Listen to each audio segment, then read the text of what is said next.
I heard Bawku's wife is contesting. The wife is contesting on a different political party. They should weigh the leadership of all these political parties that are the opposition parties that are contesting. Then they go to caucus. There are certain times you remove a bad note and then allow the systems to work.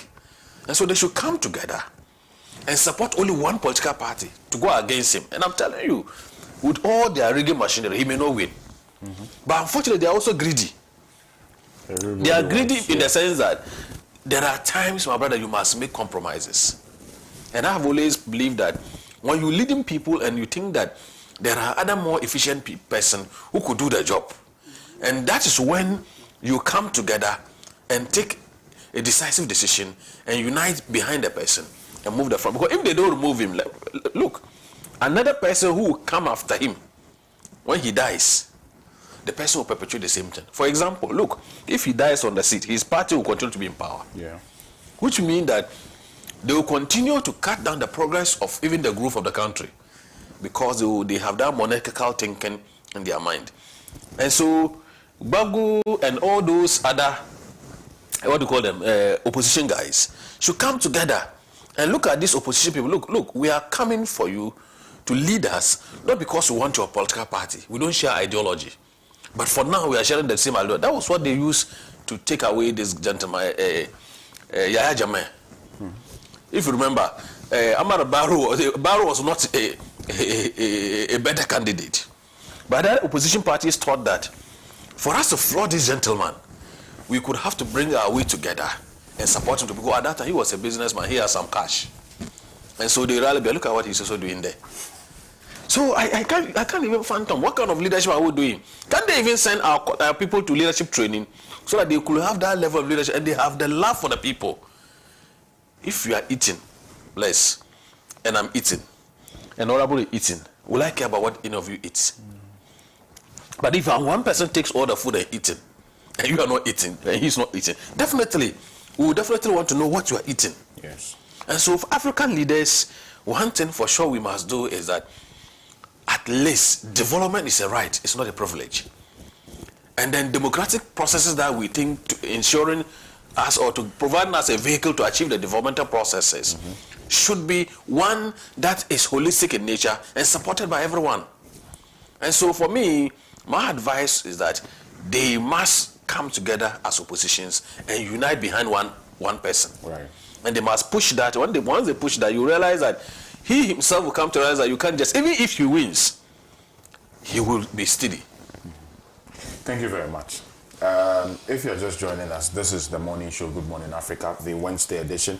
We're having conversations about our very own neighbors, our very own Ivory Coast, La Côte d'Ivoire. Their president, Alassane Ouattara, he is seeking re-election for a fourth term, despite the fact that he's an octogenarian. He's 83 years old. Let's go for a short commercial break. Once we return, Honorable would also share his thoughts on this topic. Do stay.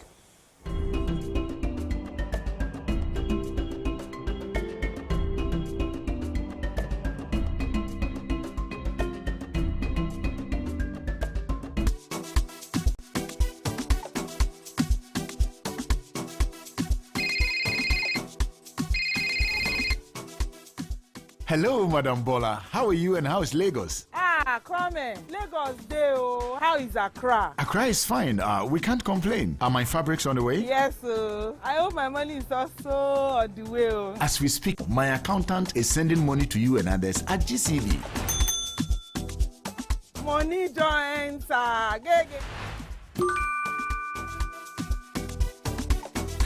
That is a lifesaver. Yeah, Lady D. What's up, baby? Tia, I got the money. Oh, that's beautiful. It was fast. Oh, and guess what? It was so easy and faster than I thought. I'm busy right now. Let me call you back later, yeah? All right. Love you, baby. See you soon. Bye. From country to country, make seamless transactions across Africa with GCB. For more information on PAPS and how to get started, call toll-free on 0800 422 422. GCB, your bank for life.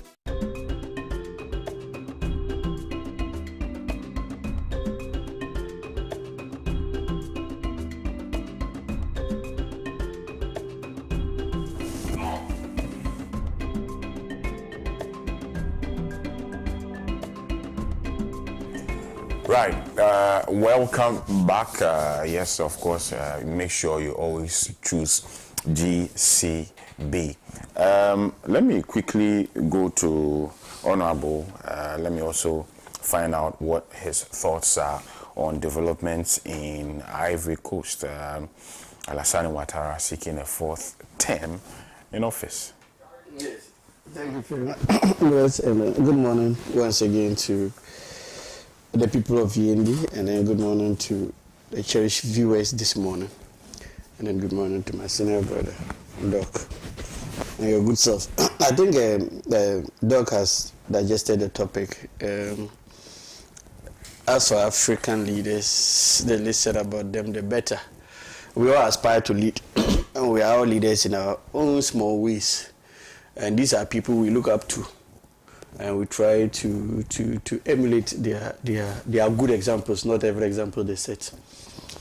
I think Ghana, we are blessed to the extent that at least when we say democracy, even our leaders think democratically in terms of their tenure of office. Because you see, even if you look at the historical antecedents that brought Alassane Ouattara to power, you least expect him to be behaving this way. This man has been in the political field since 1990. You know, he was a prime minister. 1990 to 1993, he was a prime minister. And then he lost that position because the president he was serving then died. You understand? And then he himself even, I don't know, somewhere around March this year or early this year, or was it last year, he actually came out to announce that his prime minister was going to take over from him. Koulibaly. Yeah, I think he died also. And he died. He killed him. That is the issue. Like anybody you say was going to take over from him. They said they don't. Yes, so that's even dangerous. It means that if he names you as his heir, chances are you even live to see that day. You know, he was going out. Yes. And he named him. Yes. And the gentleman was poisoned.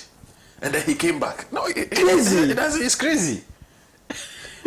I should tell you how deep this thing is. And I asked myself, 83 years, look at how you rose to power. In fact, when you contested the 1995 elections, when you wanted to contest, let me put it that way, you were disqualified on the basis of your dual citizenship. Yeah. You came back 2000. That same clause was used against you. It was way back. I think it was in 2002 that you were now cleared of all this after some tensions, some civil arrest, and all those things. And so, if you look at what it actually gave birth to you coming, and look at you and Bawku, at some point you even had to flee the country. 2002, when the Bawku came to power, you had to flee the country. You were outside for 4 years. It was in 2006 that you came back. And then you started doing all this. And then everybody was for you because people were not happy with the way Bawku. Because Bawku also came to power through another contested election, 2000 elections, when he and Gui went. And then the Gui was claiming to have won the election. He was also claiming to have won the elections. And then the whole international community supported Bawku. And look at how Bawku also left. You also lost in 2010, and you said you will leave. And had to take loss of lives. In fact, 3,000 lives were lost before you were ousted militarily for Alassane Ouattara to come. And you too, you saw how you came to power. Everybody had to come. People had to lose their lives, 3,000 lives for you to become president. And when you became president, you started tinkering with the constitution so that in today's system, you amended the constitution to give you the opportunity to run even now to the fourth term. So you do 5 years each by 4. But no surprise, because sometimes they look at other countries. If they look at Cameroon, for instance, since what, 82? Yes, since 84, yeah. And if you go to Equatorial Guinea, Mbasogo, he's been there since 79. I think he's the longest. He's the longest, yes. Some of distance, I don't know. And like Doc said, it is only when they play to the dictates of the colonial masters, of the superpowers, that they get to stay this long. Yeah. And so, for them, once they dance to the tune of the colonial master, they can stay for as long as they want. It means that this democracy, we have to really look at it as Africans. Yes, like he said, Doc said, it's good. It's a system that is good because we've seen it practiced elsewhere. But is it suitable for our situation? Yes. Or are we practicing it the way it should be practiced? These are the questions that must engage us. It's unfortunate, but I think when some of these things happen and you find the African voices silent on these things, that is where the problem is. You do not expect, in fact, I mean, I at least expect France to say anything in this matter. So it is we, the Africa, especially our leaders. What are they saying? Are they waiting for another civil unrest to happen in Cote d'Ivoire? Recently, we even heard that France is trying to use that place as a base to do their own things in Burkina Faso. You understand? So no wonder they want the status to remain cool. You understand? As they do their own machinations. And so I think we have a long way to go. I think somebody should speak to him. You see, you can have a constitutional dictatorship. You can have your power sanctioned by the laws, but that power is still not constitutional. You understand? Yes. That is what is being practiced there. Because how do you say that you are the only person who can ensure stability and peace in the country when you were not there in the 90s, in the early 2000s, who ensured that there was peace? And now Gbagbo contesting, I don't see Gbagbo having a chance here because it has to take a presidential pardon for him to be cleared of his conviction to be able to contest. And who is going to give the presidential pardon? It's Alassane Ouattara, and he's the one that going to contest. So I don't even see Gbagbo coming into the picture. I just maybe what Doc is professing, that the small parties should come together and appoint one person to lead this chat. Otherwise, there should be another civil unrest. The citizens must hit the streets, because at this age, so at what point will you even retire and enjoy your retirement? There's no retirement. Like you said, yes, to death do us apart. It's terrible. It's terrible. I think it's a sad moment for us, and I am happy that these things have been happening on the continent for some time, but it doesn't seem to have any influence on the Ghanaian leaders. But you see, as our first president would say, we can't say we are okay until the entire continent. It's okay. You understand? We are not living on an island. We are not living in isolation. And so, to the extent that these things continue to happen around us, it means we are equally affected. Because any uprising in any part of Cote d'Ivoire is a border town. It's our neighboring. It's a neighboring country. Anything that happens there will have a spillover effect on us. And so we should be careful, and we should be concerned about the things happening there. I think the forces must speak to him. The African leaders must speak to him. The West African leaders must speak to him. They must. And I think there should be a way to prevent these leaders from tinkering with the constitution. Now, assuming, without admitting, maybe we don't know what the situation there. Assuming you have a president whose governance is so terrible, so terrible, but who has his own machinery in winning power. You understand? And so you say that now that you have amended the constitution, you say that he will be in power for as long as he wants, as long as he can always win elections. And remember, winning elections is not the end all and be all, or the be all and end all of democracy. Democracy goes beyond just winning elections. As we speak, these French countries, their elections are always opaque. They are so far back in terms of the way they run their elections. It is only when the front runner is against the powers that be that you find that there is a push for there to be transparency in the elections. But once the front runner, the leading candidate, plays to the dictates of the West, you don't even understand how the elections are done, and all of a sudden someone emerges as a winner. 99%. That is the thing. I think there was one of the countries like that. France as a country should be ashamed of themselves to the extent that they have not been able to win these countries off their control, or even these countries are not even also able to win themselves off the influence and control of their French masses. And look at, if you have your economy where of whatever happens, you have to leave a greater percentage in the country of your colonial masters and just have. And I don't also think that Laurent Gbagbo also got to realize it only at the time he was ousted. You understand? You see, some of them, some of our leaders, what they do is that they played to the tunes of the dictators, and they get to some stage that they know that things are not falling out. Then they now want to turn and now want to dance with the public, with the masses again, and they want to see it to be the darling boy of the masses. But these are all the hypocritical things that happen on our continent. And I think we should be ashamed of ourselves as Africans. Our leaders should take it up. It is not just an Ivorian matter. It is not just a West African matter. I think it is a matter that should concern and it's a scar on the conscience of African leaders. Right. Thank you very much. Let's move on to other conversations, but I see some of you are sending me messages on the internet. Thank you so much. Keep them coming. Let's move on to other conversations, and this one, for me, it's a very sad one. Bawku, Nalerigu, happenings over there, very terrible. This is a very sensitive issue as well, and so I know people who decide not to even talk about it, because you go say something wrong, you cannot use that, you cannot go to that part of the country, you'll be targeted and then you are killed.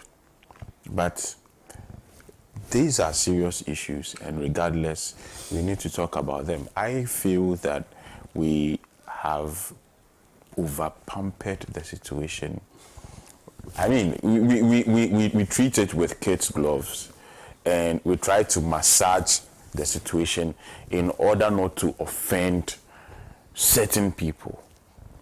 So we try to just massage the situation rather than really dealing with it and calling a spade, calling a spoon, and exerting some authority in ensuring that peace is given a chance, or in peace is forestalled over there. We massage the issue. A few months ago, this current IGP went to Bawku and promised the youth that they should put down their guns, they should put down their weapons, and that he was going to enlist them. He was going to ensure that they are given priority to be enlisted in the police service. Why is that? What sort of negotiation is that? What really should we do in order to ensure that Bawku sees peace? Right now, there's a curfew. Curfew has been imposed in Nalegu from 2 p.m.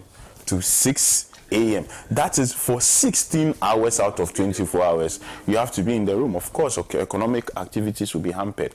And once it is hampered there, it is hampered everywhere.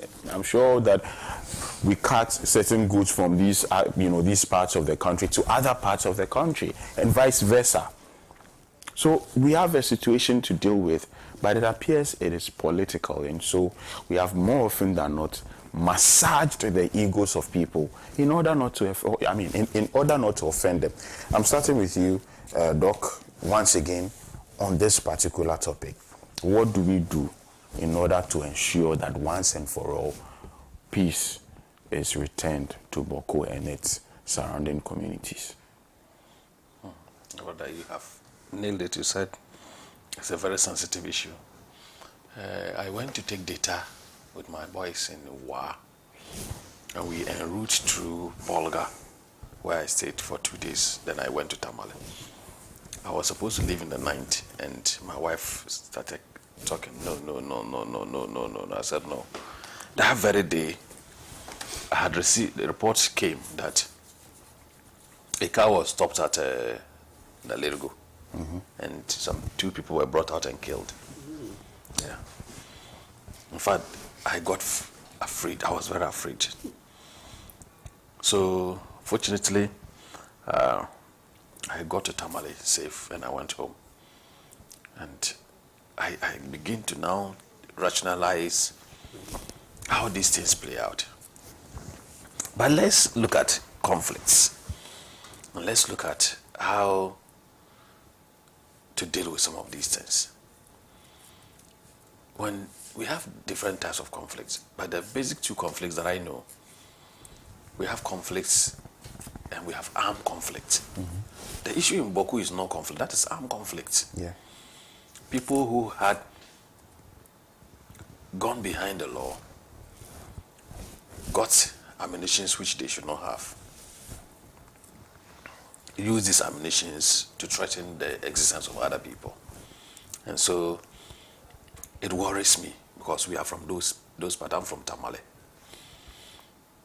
But Tamale, if you look at Tamale, almost all the 5 North region, everybody gravitates towards Tamale. And so we see Maprosis in Tamale. We see Kusasis in Tamale. And so when the heat is over there now, I was in Bolga, I stayed in Bolga for a week. And 10 o'clock p.m., Bolga became quiet. 10. Very, very quiet. And so I was living in a particular hotel. And I told them, I wanted to walk out a bit. And the man said, no, you can't walk out. And that they are going to lock the hotel gate. And the hotel is one of the biggest hotels you can find in Bolga. And 10 o'clock, they locked their doors. There's no Akayet, I've been there. Akayet, I've stayed there. And so it's also a very nice place. Yeah, very nice place. And you know what happened? They told me that the conflict in Bawku has spilled over to Bolga. And the people are now in Bolga and they are causing armed robbery and other things in Bolga.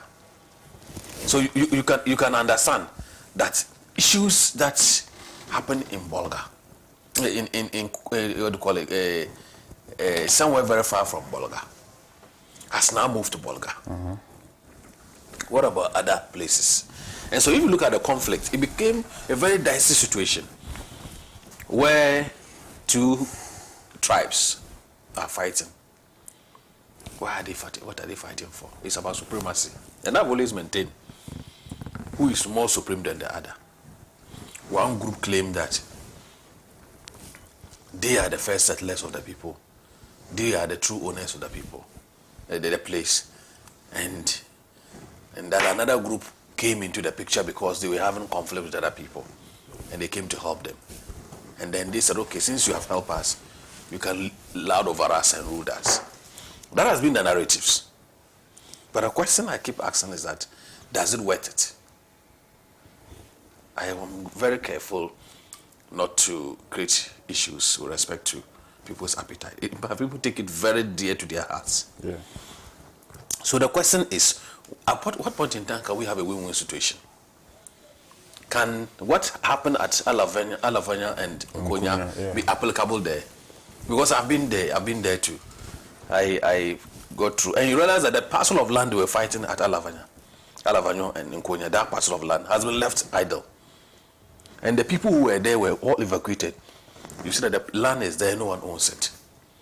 Even though they have just intra-conflict, but not armed conflict again. You get it? And so the place has become very calm. The question is, if I happen to have opportunity to advise a government or to be a government, what would have been what I can do to solve this issue? Because those who are doing it, they are in Accra here. Those who are fueling the conflict, they are in Accra here. Accra. How many times have we heard that a bus bound for Bawku has been stopped and there are ammunitions in it? Not once, not twice. In fact, they started reporting this long ago, as far back as 2009. We used to hear this. Then the following day, it is swept under the carpet. Who was sending the ammunitions? What is the location of that person? I don't know whether you're getting it. Yeah. And I don't know. I'm not questioning the knowledge of our security agencies. But, Honorable, can't we do a very deep analysis and investigation to know who is who? We are all from the north. We know when they mention somebody, you know the role of the person. Yeah. And the same will apply in Bawku. They can tell you that if Mr. A comes to Bawku, there is trouble. Yeah. Is that not it? We all know. We grew up to know all of this. The same thing happens even in Accra. And so are we pretending to be solving the issue?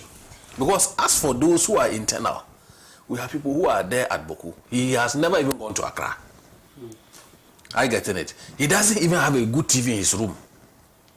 And so he doesn't care when he comes out in the with his machine gun, whatever that he's going to do in the name of his tribe is what he's going to execute. So the state will first of all have to find out what caused the appetite of the war. Is it about the land?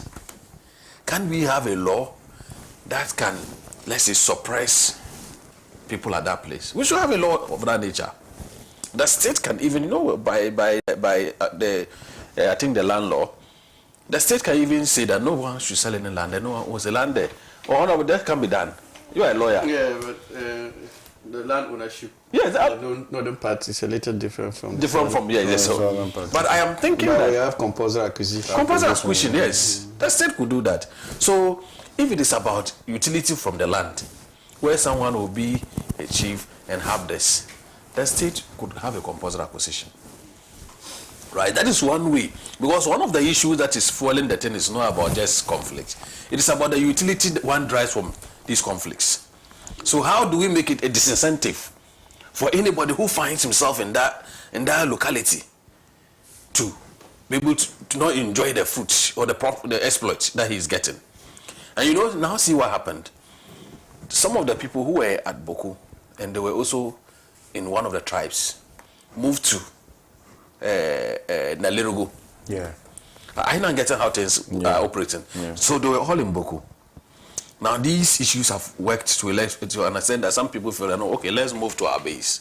And they move out of Bawku and they are now here. You cannot go to Bawku without passing there. I don't know where you are getting it. From Tamale through, you are going to Bolga. You will definitely pass there. So they will identify you, especially if they know. And they will deal with you. To understand that inhumane treatment, we go to schools.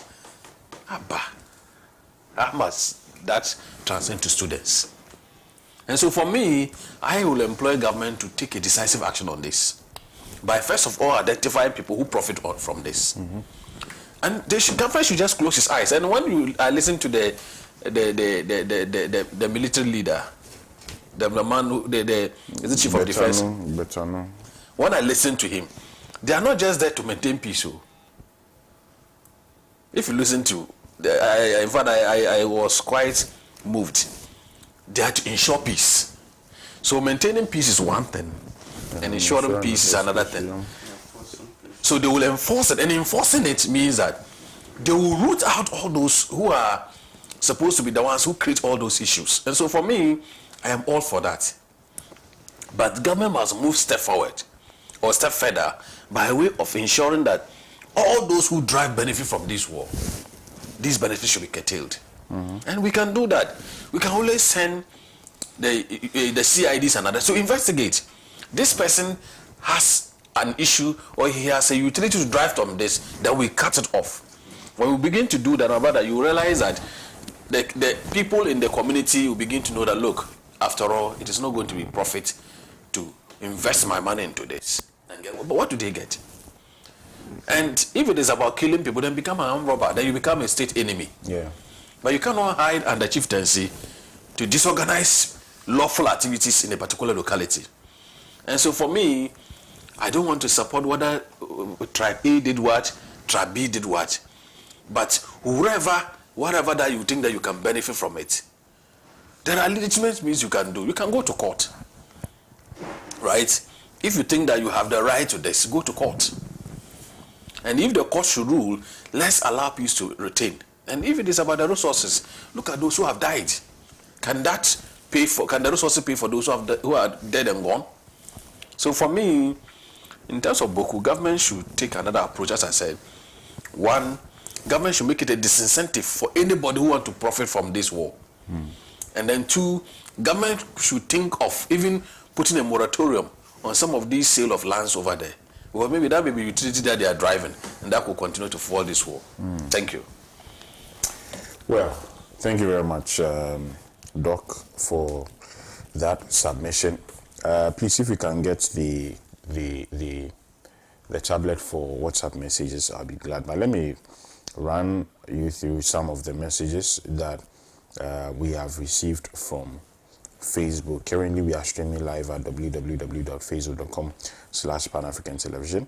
This one here says, "Good morning, Bless. I'm joining the show.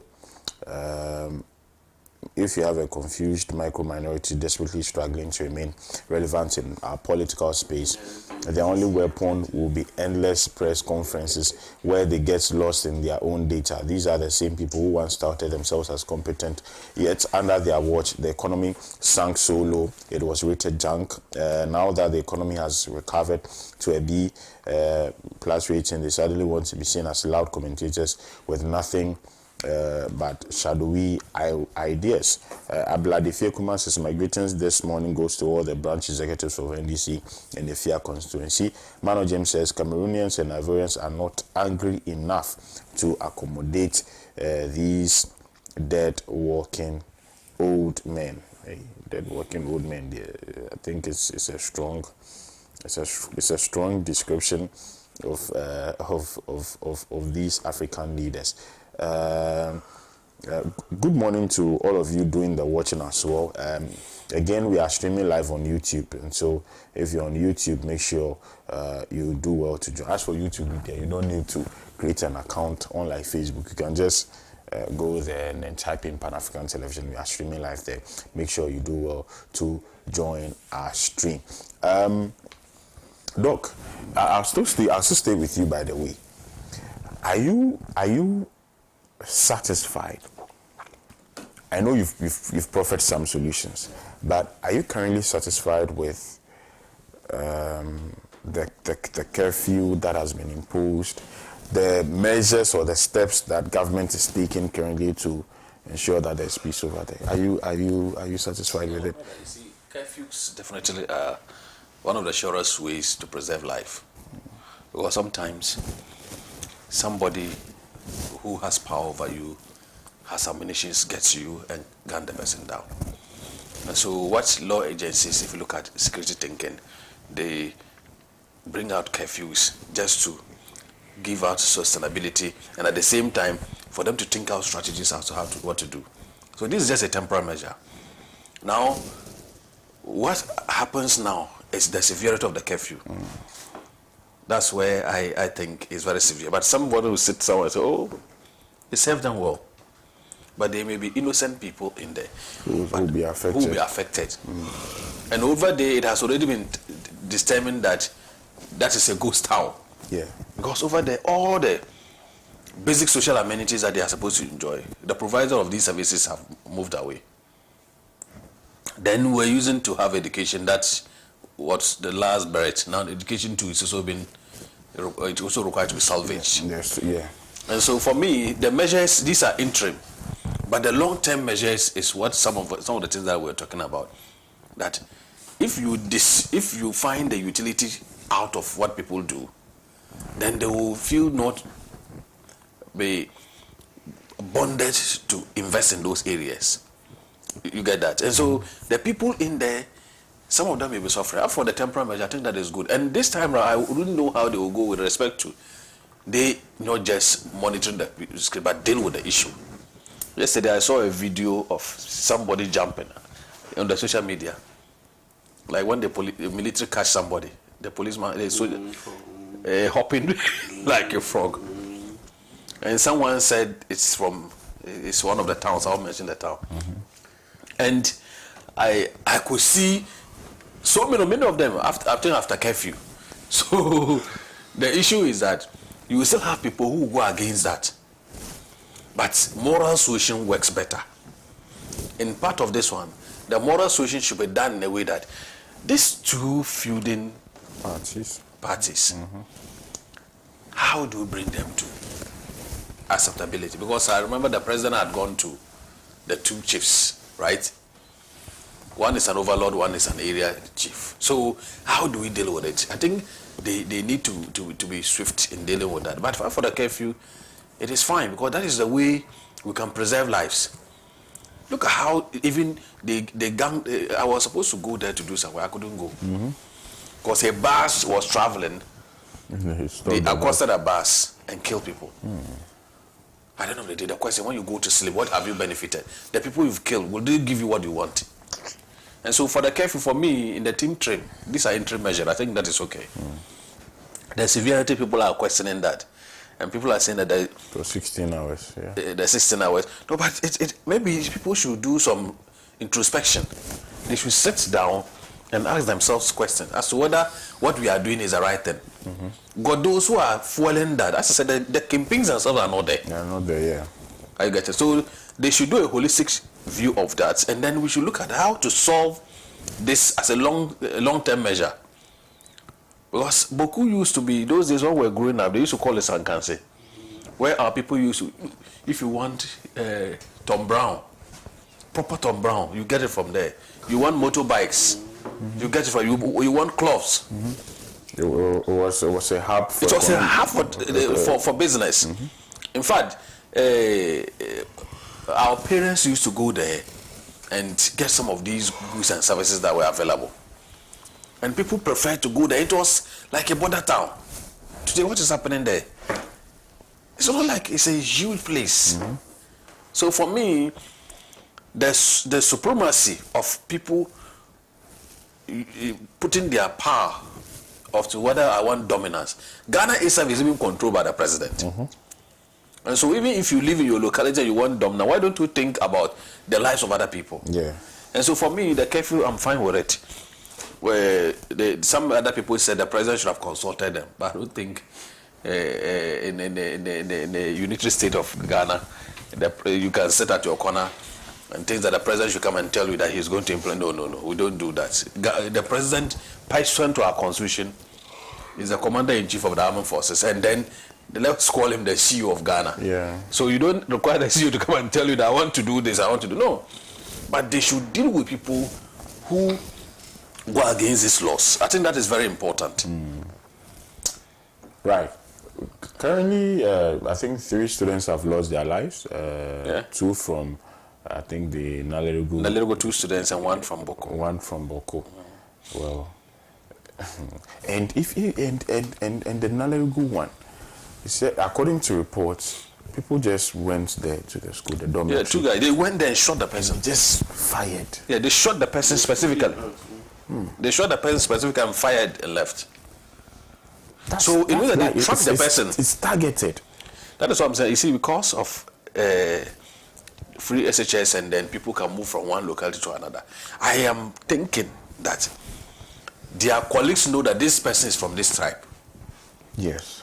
But that's very cool. I get it. Their colleagues know. Everybody knows this person from this tribe, this person from that tribe. That tribe, yeah. And then they have gone to demonstrate that. That is barbaric. Interesting part of this conversation is that these people, aside all these shenanigans happening, some of them have married, some Kusasis have married Mampusis. Yes. The member of parliament for Bawku, Mahama Yarga talks about the fact that he's half Kusasis, half Mampusi. And I've heard several other. No, it's many. You intermarry, yes, you intermarry. So why can't they live in unity? But let me come to Honorable. I know there's a lot happening in Parliament relative to this conversation. I've seen that Honorable Brian Champong, I think yesterday he decided to file something urgent. I don't know the parliamentary terms you people use for these situations.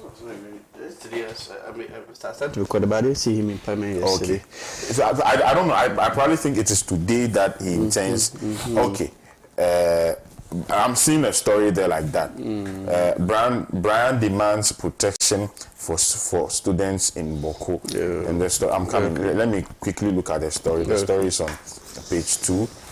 It says that the Member of Parliament for Abetifi and ranking member on Parliament Security and Intelligence Committee, Dr. Brian Champong, has filed an emergency motion. Yes, so this is what I wanted to say. He has filed an emergency motion in Parliament demanding urgent protection for schools in conflict-hit areas following reports of armed attacks near educational facilities in Bawku and Nalerugu.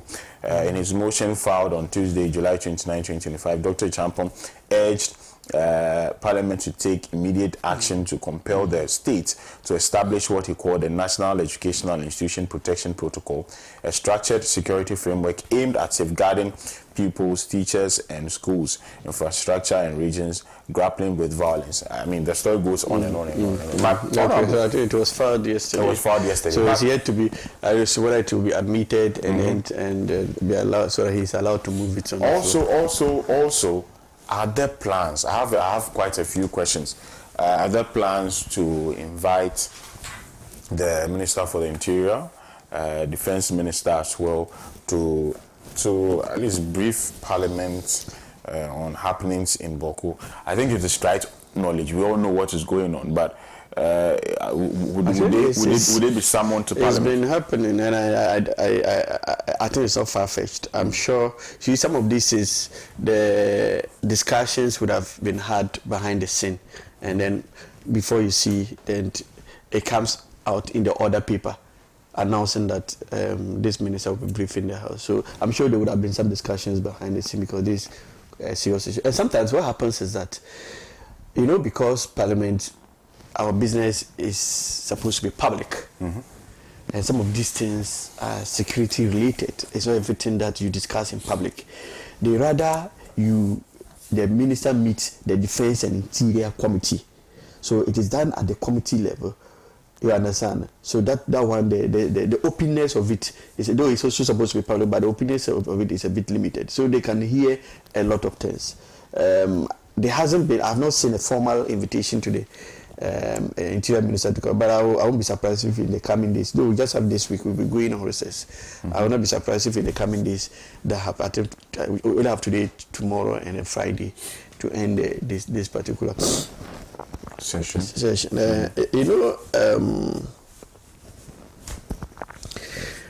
As for the conflict in Bawku, as for me, I've always said that, given where I come from, I'll be the last politician to be talking in relation to these chieftaincy issues or conflict issues in our areas. Because politicians, we are very greedy. We are very, very selfish by our nature. And sometimes we don't even mind sacrificing the truth and the realities on the ground and the lives of people. And that is a sad reality. And so I have always maintained that as much as possible, politicians should be free from either contributing, either discussing about this conflict. It's unfortunate. That is why I've always recommended our leader, Honorable Mama Yaga. Most people have said, why has he been so quiet? His silence has been so loud on this matter. But you see, it is the safest way out.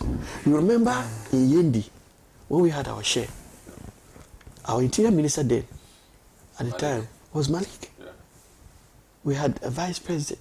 And so, sometimes if you don't take your time, people tag the political actors. You understand? And so, it is always safe that the politicians should stay away, far away from these things, in order not to be seen to be influencing them. And me, when I read the stories, especially the issue of they going up to campuses to bring our students to kill, I mean, I am a living witness to some of these things. In 2002, when the Abudu and Dani conflict broke out, then I was in my first year, Uni Senior High School. And look at it, the schools is right behind the then Bolinana's palace. Yeah, the Bolinana, who used to be the head of the Abudu Gate. We are just, I can say, less than 1 kilometer. And if you look at it from the Yanas Palace too, maybe I can say 2-3 kilometers away from the Yanas Palace. And so the school's location made it even a fertile ground for some of these movements. And we saw a lot as students. Sometimes you'll be there, they'll chase somebody onto campus and kill the person in their full glory. Full glare of the students.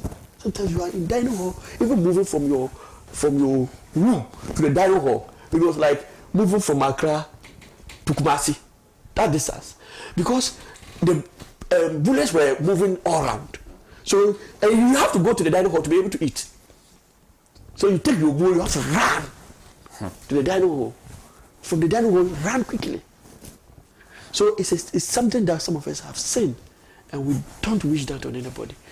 That is why I would always say that the best way out, like we resolved, or like the Bon conflict was resolved, is to use the traditional system, like it's happening at Otumfuo's place.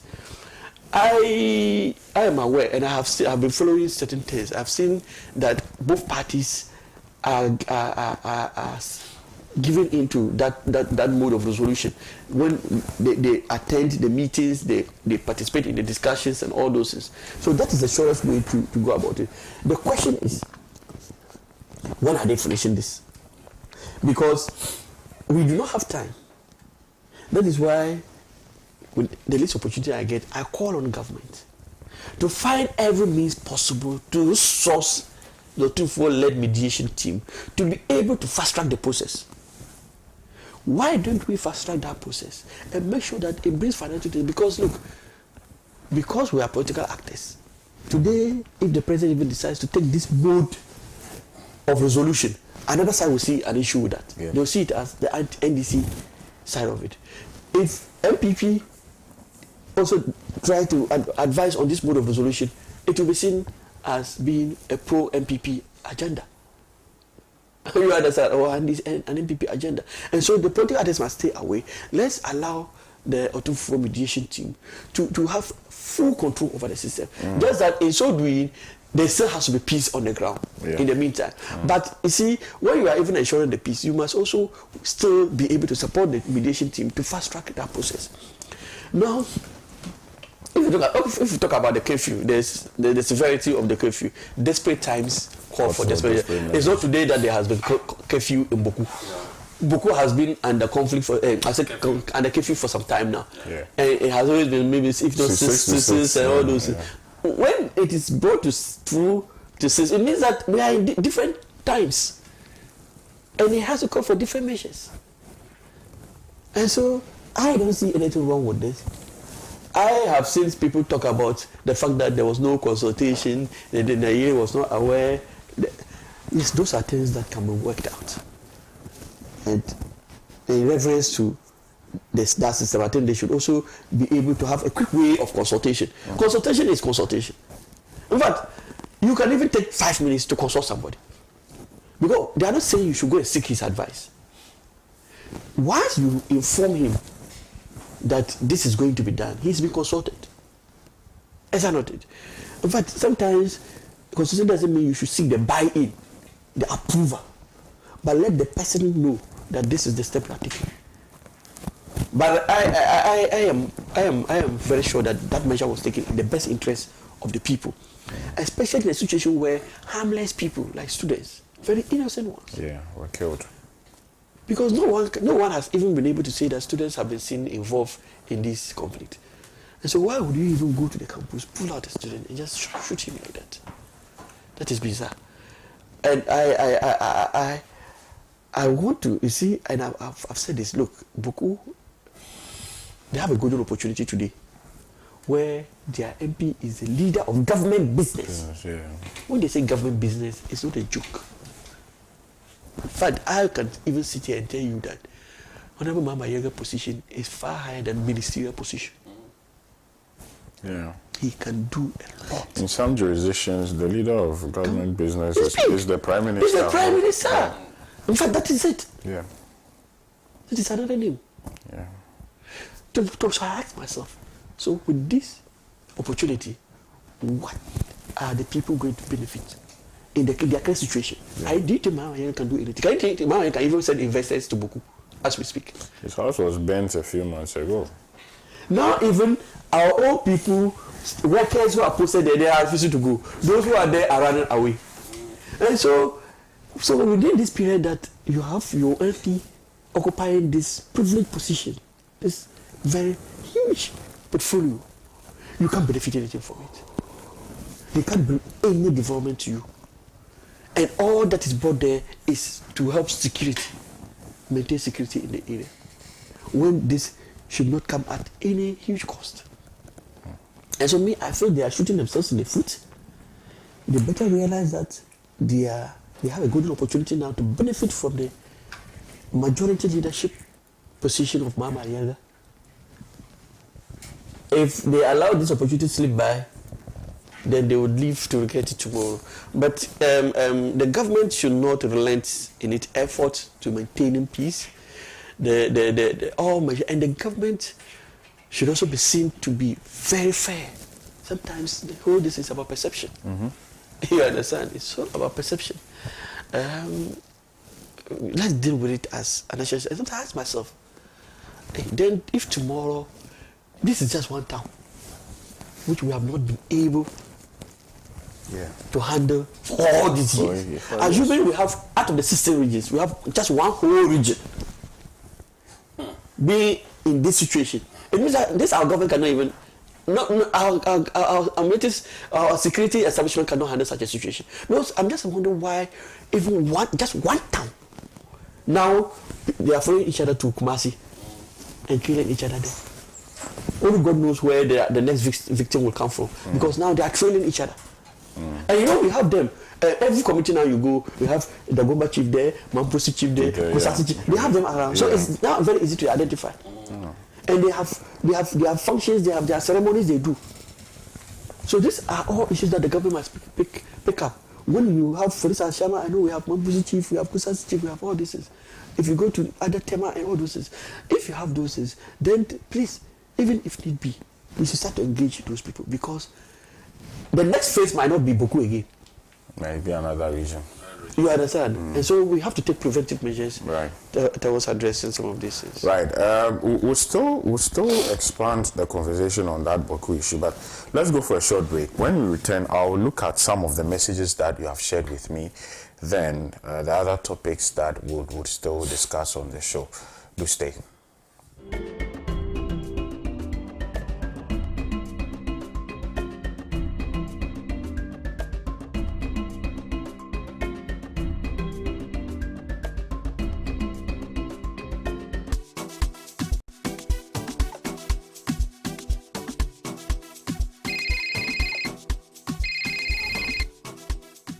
Hello, Madam Bola. How are you and how is Lagos? Clement, Lagos day, oh. How is Accra? Accra is fine. We can't complain. Are my fabrics on the way? Yes, I hope my money is also on the way. Oh. As we speak, my accountant is sending money to you and others at GCB. Money joins.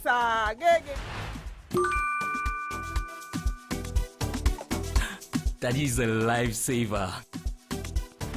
Yeah, Lady D. What's up, baby? Tia, I got the money. Oh, that's beautiful. It was fast. Oh, and guess what? It was so easy and faster than I thought. I'm busy right now. Let me call you back later, yeah? All right.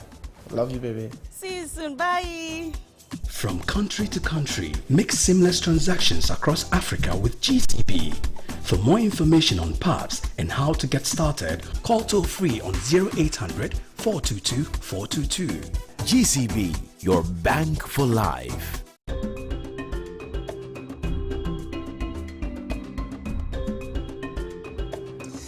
Welcome back.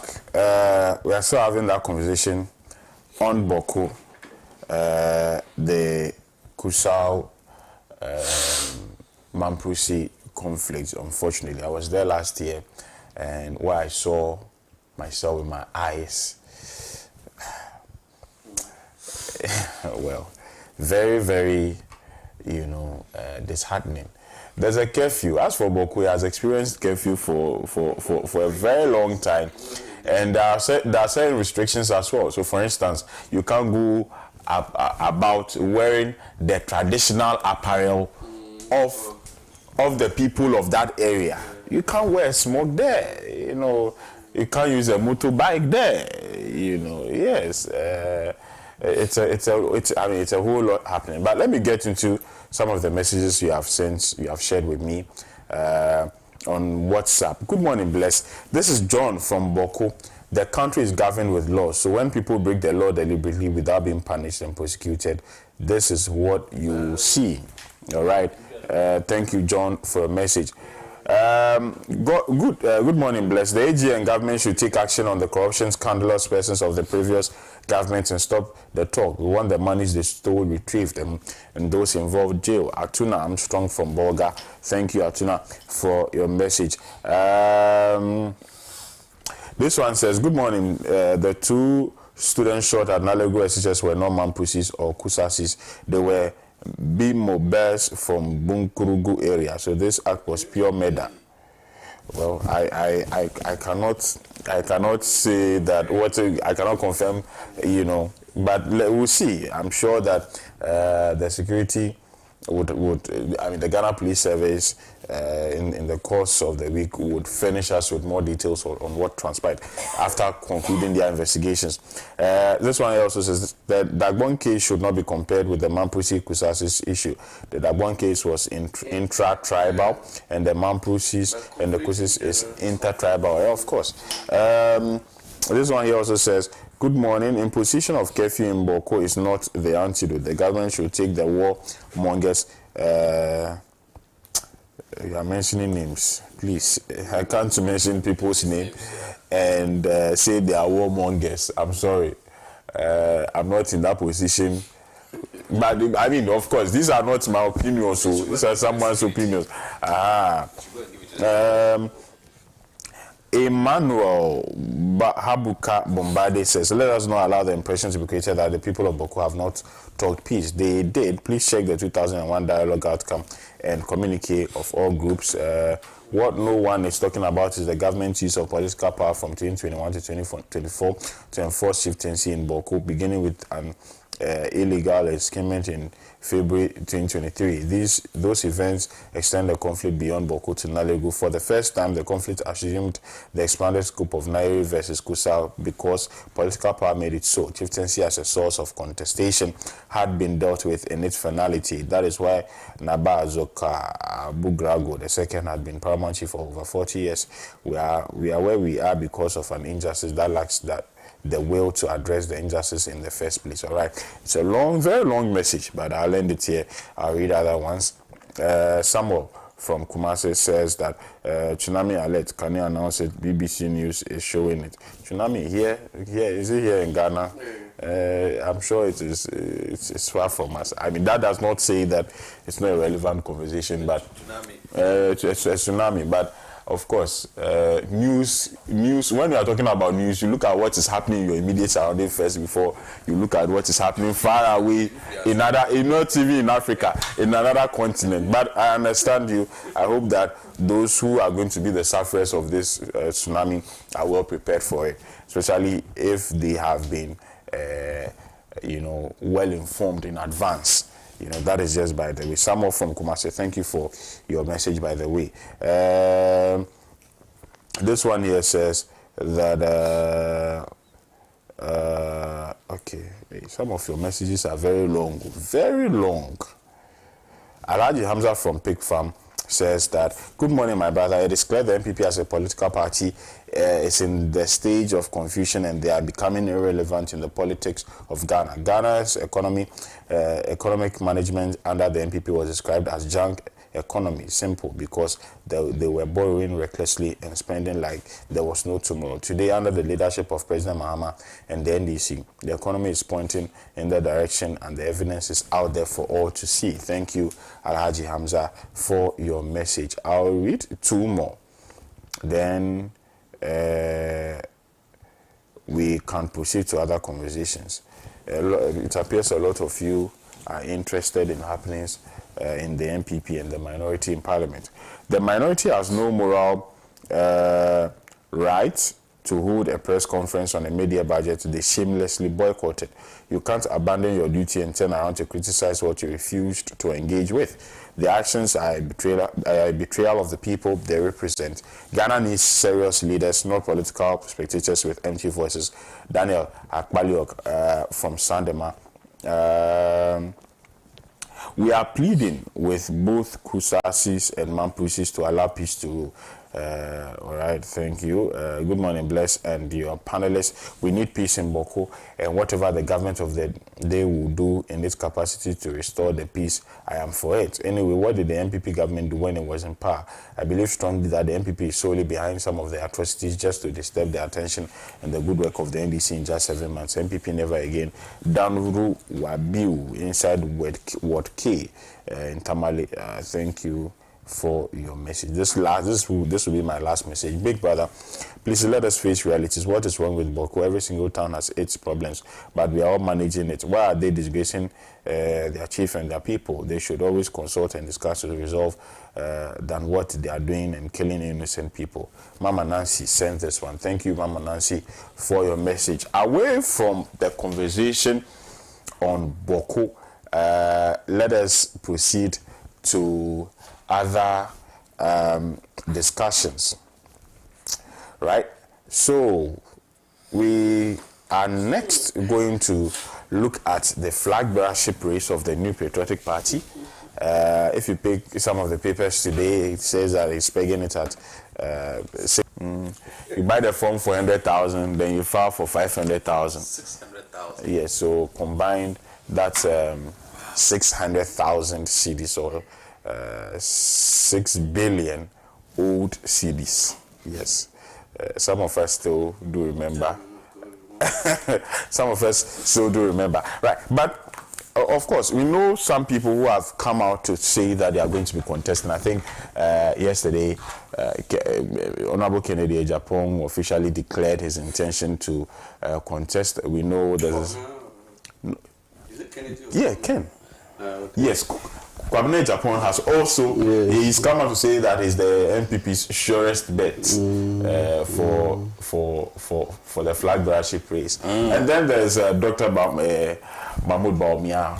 Obviously, we know he's going to contest. There's a certain Brian Champong as well, who we understand would also contest. So it's going to be quite a battle by 31st, by 1st February, because I think it's 31st that will be finding out who would be the flag bearer. So by 1st February, 1st, 2nd February, would have known who the flag bearer of the New Patriotic Party is. But I'm starting this time out with you, Honorable, on this conversation.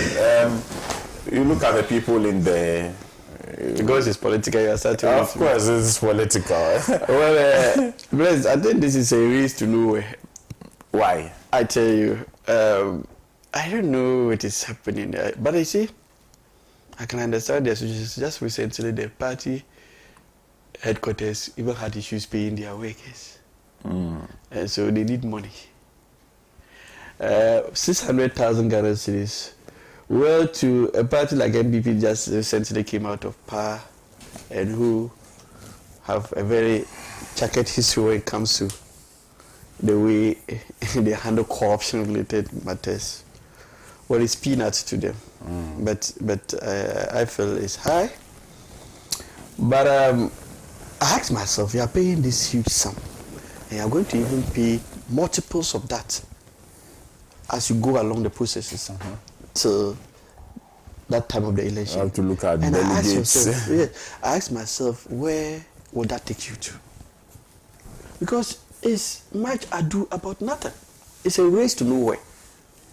In fact, people, if you, prior to the elections, I had always maintained that Dr. Bawumia was going to suffer a defeat.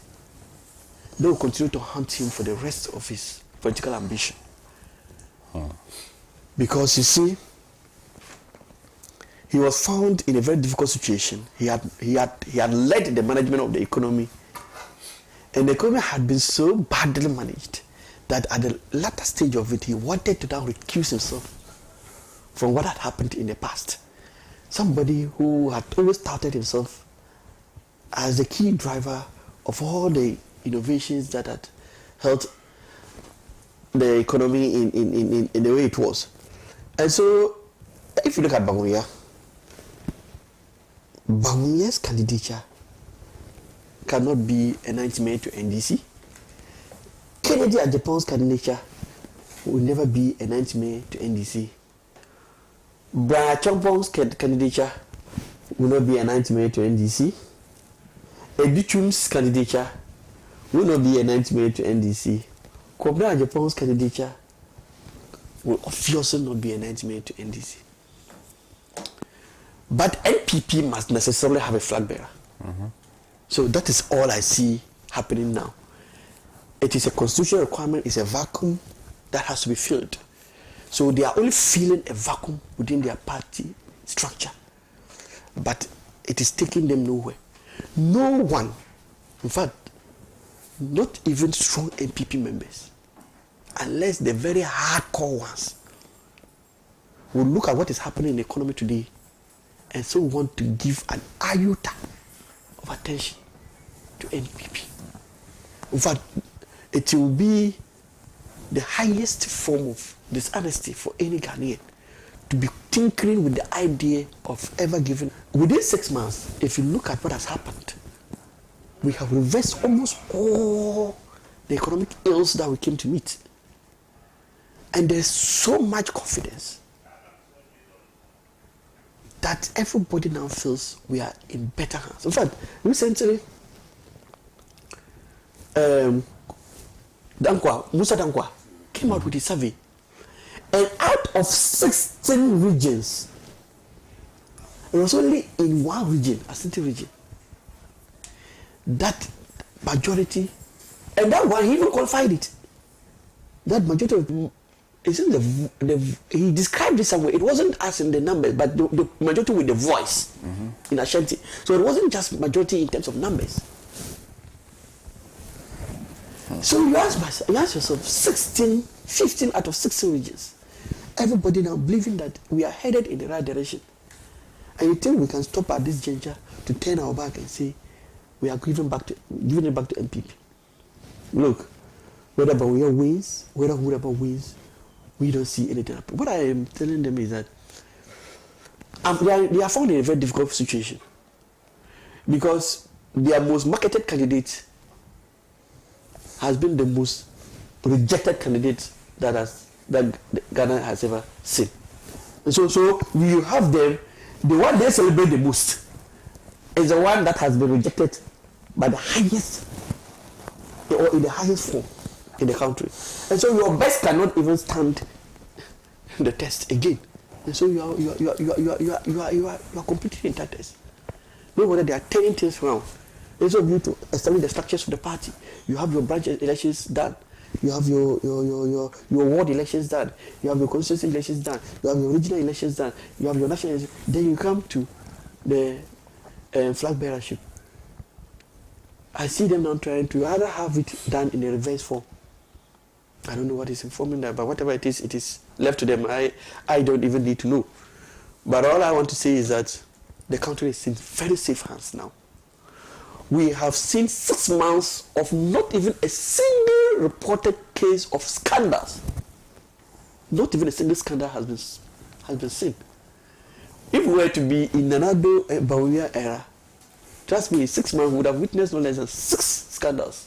Because it was almost like a monthly affair. And so there's so much confidence. No one can tell us that. Look, and your mama has sent strong signals to his appointees. And they are all working as if their life depends on this. And he has made them to understand that the least mistake you do, you are going to show the exit. Because this is not a family and friends government. You don't find his family people in government where it becomes so difficult for him to sack. Look, even the slightest mistake you do, recently, you may not be happy as core party people, you may not be happy. But if you look at anything that comes up, look at the issue about when it was alleged that our national organizer and then deputy, one of the vice national chairpersons, their names had come up in Ghana. For the first time, swiftly. Yeah. The Attorney General had written to them, or have written to commence investigations into the matter. This is what Ghanaians are looking for. And look, when Sami Jemfi's issue came up, this was a no issue at all, if you ask me. But he, because of the public uproar, because of the public reaction to it, he still went on to look into the matter. And then, I think he was suspended. No, Sami Jemfi. No, he was not suspended. Yeah. But at least the state went into it and came out to say that. He was invited, I think. He was invited by the chief of staff. Then the president was not in town. Yeah. So look, this president is leaving no stone unturned in working to meet the aspirations of Ghanaians. And look at, it is clear everywhere So today, any candidate NPP presents for this 2028 elections, the person is just coming maybe to fulfill. Because I remember Akoto, when the former agri minister, when he was being interviewed as to why he wanted to contest for president, or he wanted to contest the NPP flag bearership. And he said he wanted the position because he wanted to be president because he wanted to lead the NPP. So some of them, I think in NPP, some of them have one thinking that the NPP is even far better than the government, the state. And so they are better off even leading the party than becoming presidents. And so if they are producing leaders who lead them, who lead NPP, that one, I cannot have anything to do with that. But we are talking about people who are coming to lead the country. That is where my focus is. And nobody in his or her right frame of mind would even give an iota of thought to considering NPP. They have, in their last 8 years, shown how wasteful they can be as a government, how so disillusioned they could be as government.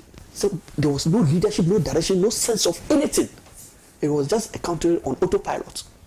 And everything was going haywire. Today, everybody knows that there is someone in charge. And that person is exerting it. And so if tomorrow we don't even have John Mahama, look, the structures he's establishing, if we don't have John Mahama, anybody we have on the ticket, we're going to have a smooth sailing path to becoming the next president of the Republic of Ghana. And so, like I said, it's a race to nowhere. These figures that the names that have come up, I see them as people who are capable of leading the NPP. That is how I see them. But none is capable of delivering or leading Ghana to nowhere. No. Honorable, you deal with data, so I'm sure in the coming days or weeks, your organization wouldn't do that one. Why? No, why? Why would you do it? You know, there is something that we call the obvious in research. That tells you that you know the answer. So it becomes so clear that you don't even need to. We know what is going to happen. I wouldn't want to do politics. I would want to say that if I were a member of MPP, I would have sued the party. I'm serious. Why? They are going to weaken the base. Politics in the pyramid comes from down to the top. I get it. And if they are going from top to down, what I've just noted is that is the current executive, they want to save their position. I don't know whether I'm getting it. And so they found favor to want to have a flag bearer now. And with respect to the flag bearer, we all know that His Excellency Dr. Bawku will win. We all know. So such research, somebody will tell that we all know the obvious answer. But currently, we are doing some work on His Excellency John Dramani Mahama and then the state functionaries.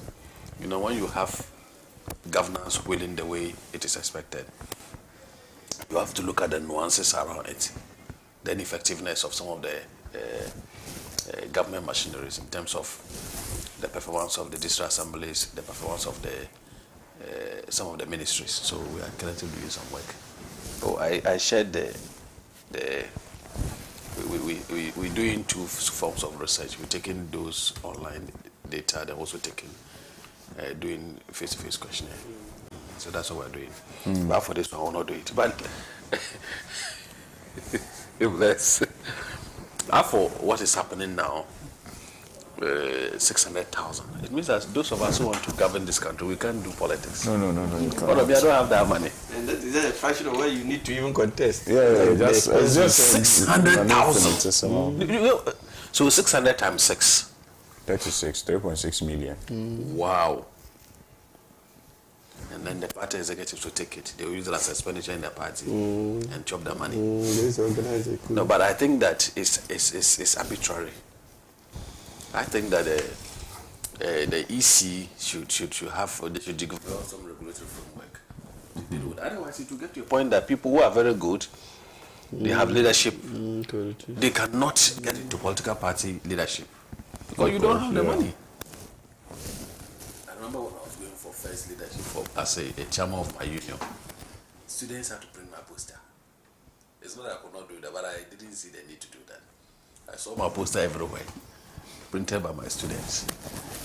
In Winneba, I stood for SRC president. I saw my poster printed by. There was even one lady. Later, I got to meet her. She sponsored the poster. I didn't know her. Someone was saying, "Bring money, bring money." But money, leadership is supposed to be what you can do for people. But I think that they've said that for themselves, and that they want to have elections done. They want to run in such a way that they have a party leader now who would say the effects of the party. That is some understanding from the neck of MPP. But I think that if the base, if it has, they could have used it from now to January that they want to do that. Yeah, they could have. They could have organized these things in a quicker way. You get it? That will solidify the front. Well, as it stands now, it is in terms of those of us who do public speaking. Apathy is like a disease on the heart. Okay. If you want to take that apathy out, then there should be something that would trigger the person's happiness to do that. And this is the case. You are going to have a symbolized leadership where you say, okay, His Excellency Mahmoud Bame is there. Then people say he, or let's say Kennedy Japan, or let's say Brian Champon, or let's say Kennedy, what do you call the other man, or Hina Japan. Yeah, Kobna Japan. Yeah, so if you have that leader, the leader can't do what the party hierarchy or the party processes was supposed to do. For example, if the leadership currently runs constituency election, they run if it is branch or ward, all those things, then you do the regional elections, it will have galvanized the support and wipe out the interest of the people. And that would have been a game changer at that level. Now, getting to the top, you will begin to now see that this is the people and the support they want to have for the person to lead them. But this is the case, you have the leader who will sit there, and then the leader will be concentrating on macro policy, political politics, not micro politics. Macro, yeah. Because micro politics is what win election, and not macro politics. And so when you observe, those of us when we do poll, if you observe political party for which their leadership will only stay in Accra, do TV programs, hold bigger rallies, the appetite for wanting to vote for that political party is always dropped by 50%. Because I'll come, they'll organize, they'll play the music, boom, boom, everyone will dance. And then after they finish dancing, they go home. The appetite will drop. And so for me, if they don't take time, the person they will elect today will be fighting His Excellency John Mahama to the detriment of organizing their base. Because there will be chaos in the base. Because it was a chaotic nature that you carry from the base to the top in terms of the pyramid, where you are able to massage people's ego and carry them along. This is the case, you have a leader who is sitting there, and then you now come back to elect those people where the chaos will start. How will the leader handle that? So the leader will be torn in handling the chaos at the base there and dealing with the government in power. And so that division that they're talking about will still even be exacerbated by these processes. So for me, I think that even if they said January would have been when as at the time they took the decision, they could have rather said they are fast-tracking the processes leading up to January for the election. That would have been fantastic. But unfortunately, in political party matters, people who have power always achieve what they want to do. And so they always find the kind of machinations they want to do. And I've been saying, if it were to be other jurisdictions, this current leadership of MPP should have resigned. Yeah. Because, look at what do you call him, the General Secretary. Tell me what he has done. Tell me you see, he got the massive support of the people in a popular acclamation form. Yeah. But over the period, if you look at his measurement, it has been falling. Because one, he's not on top of the issues. And I don't know how people tag MPP. A major political party like this is supposed to handle by people who are very experienced. All the political parties, whether NDC, MPP, CPP, if you can get a very experienced person, and the experience is not about age, somebody who knows how to carry people along, because politics is about your ability to have that level of emotional intelligence and carrying people along, and also your organizational skills in terms of change management. But they bring people who have the ability to meander their way through. And they are there. They get the position. Sometimes they even have the position. They don't even call the very people who brought them there. They won't pick their calls. And so for me, if people should retain these guys like Nana B and Go, they would still have issues. They still have issues because I can't even see his organization skills as a national youth leader, the youth leader. No, he's not an organizer. You get it. You don't. Not the organizer, yeah. I get it. They need to do what is supposed to be done. Fundamentally, that you don't vary certain legal laws or certain principles, even though it's legally bounded, that the NEC could take that decision, but they should look at the general good. You get it. Currently, we have certain regional executives who are fighting with the other members of the party, and they need to be changed. And so, for me, the amount of money they have is very costly, it's very expensive, it's dear. But who am I to say that? That is what the party has decided. But as to who they will pick now, very soon, you will see that the polls may go into do polls in the larger framework of MPP and their acceptability in the Ghanaian politics. That I can do and share. And with that one, we would be able to tell that level of perception from the people and that level of acceptability that we can do. But I am telling you, for me, as somebody who have been this for a very long period of time, I am telling you that they will suffer a lot of difficulties after this. Because if they pick the flag bearer team will have to always be on national issues. But when your base is suffering, that is what I think. And I think that the EC should also come out with a regulatory framework in terms of how much they could pay, because it will be long. Look at parliamentary candidates, sometimes they have to pay. You are going to avert yourself into, you want to engage yourself in politics to help lead people, and they will tell you bring 200,000. Where will I get 200,000? Because some of us, for me, in context that I want to do, I may go for, if there is a chance to do, for us to context for this MCs and metropolitan, that I will want to do. So that if you have knowledge to be able to help people locally, then I will go and do. But I haven't made my mind in to go and contest an MP. Because sometimes we are making election very expensive. And because it is very expensive, you may even get certain poor people who may have some leadership to drive the nation's development, but the person cannot do it. Yes, because he doesn't have. Yeah, so I think that our regulators, which is the EC in terms of political multi-party performance, should look into it. They should tell political parties, you cannot collect up to this amount of money. How much is the form? 600,000, a piece of paper. And if you want money, then rather let's say that for those of us, let's have a voluntary donation.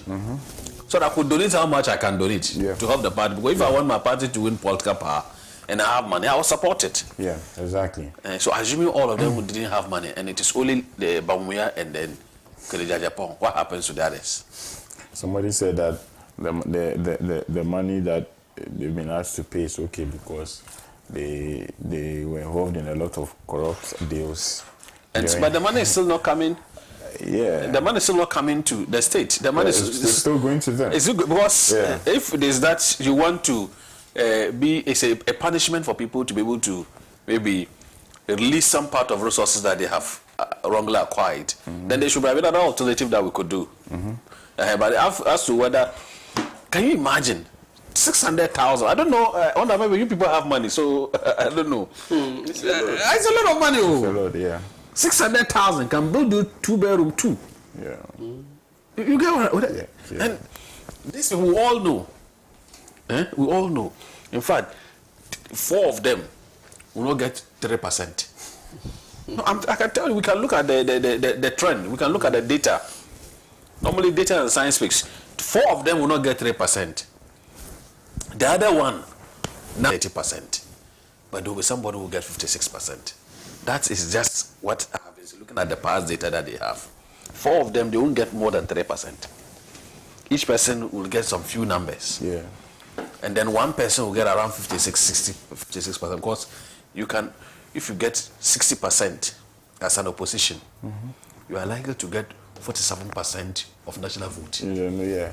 So there is something we call general acceptability from the floating voters. Yeah. But look at a percentage that His Excellency Mahmoud Bawku got. Yeah. He didn't get up to the 60% that was required.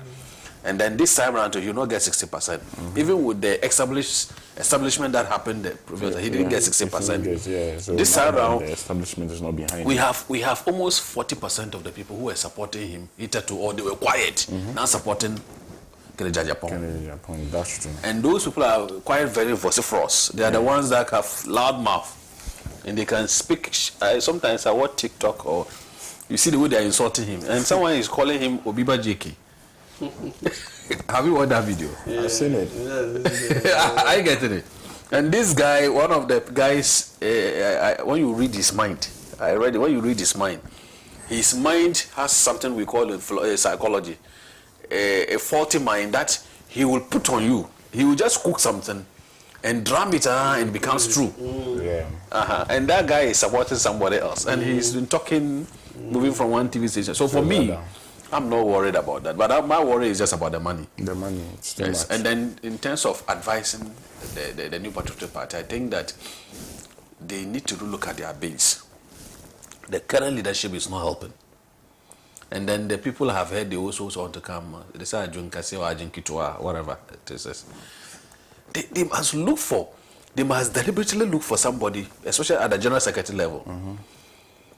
What wins political? The last I was telling you, when I went to do a program, a diploma in Canada, promoting accountable democracy. So one of the lecturers taught us said that politics is just like this one. Look at this. The chair with 4-legged seat. That once one of the seat is broken, if you lean on it, you fall. That's what they haven't said. They must get somebody who is very experiential, and especially it will come to NDC too, because in this coming election, as you didn't get me move as a chairman, another person will come. They have to select somebody who, I call them people. In terms of change, man, we call them people in the sense that not everybody's call you can pick. Yeah. But there are maximum calls you could pick. I am not busy and I'm busy. Yeah. But I tell you, I don't miss a call, I don't call it back. Yeah. And that is how I train people. When I train people in terms of change management, I always tell them, that alone, you may not need to go, oh, are you okay? Oh, please, I need money. I say, oh, you see, things have been difficult. You don't have it. So tell the person the truth. Yeah. The person may be happy you picking the call, but it necessarily doesn't mean you can solve the problem. Yeah, that's true. That is true. And then also visiting people, you get the opportunity to visit them. You visit them. Oh, I have come. Oh, they run around you. Oh, there is no money. But when things should change, I'll get back to you. And once in a while, when you get something, you get parts out. But we have people, when you call them, they will never pick your call. And they will not respond to the call. You send them text, they will look at it. And give you a blue so tick. it leads to what we call the withdrawal syndrome. Yeah. And so in politics, withdrawal syndrome is what make most, especially MPs. I remember the last I told you, most MPs to fall. Yeah. And most political leaders, then you see there are people complaining. In where I come from, Eastern region, I hear a lot of complaints. People have come to me, they talk to me, I look at them and I ask questions, and finally I realize that no, this thing has caught this person. Yeah. So for their 600,000, I think it's very expensive and exorbitant.